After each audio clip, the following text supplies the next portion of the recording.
Devil hunt অভিযানে বাগেরহাটের মোংলায় অস্ত্রসহ আওয়ামী লীগের ৬ নেতা আটক।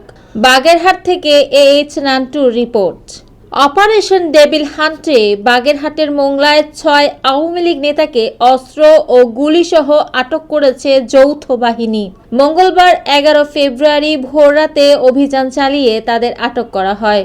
কোস্টগার্ড পশ্চিম জোন সদর দপ্তরের Mongla operation officer lieutenant commander Anik Mahmud জানান, অপারেশন ডেভিল হান্টের অংশ হিসেবে মঙ্গলবার ভোররাতে কোস্টগার্ড, নৌবাহিনী ও পুলিশ যৌথ অভিযান চালিয়ে মোংলার চাঁদপাই ইউনিয়নের মালগাজী এবং বুড়িডাঙ্গা ইউনিয়নের দিগরাজ এলাকা থেকে অস্ত্র ও গুলিসহ ৪ জনকে আটক করেছে।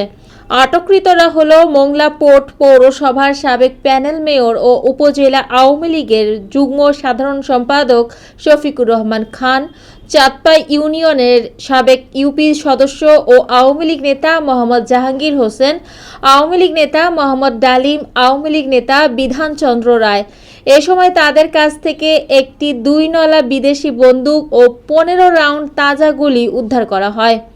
অপরদিকে মোংলার কুমারখালী ও গোয়ালের মেট এলাকায় অভিযান চালিয়ে ছাত্রলীগ নেতা রফিকুল ইসলাম ও মোহাম্মদ সাইফুল শেখকে আটক করা হয়।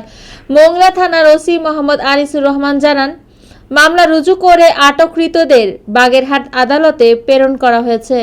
মৌমিতা তন্নি, জিবিসি টিভি, ঢাকা।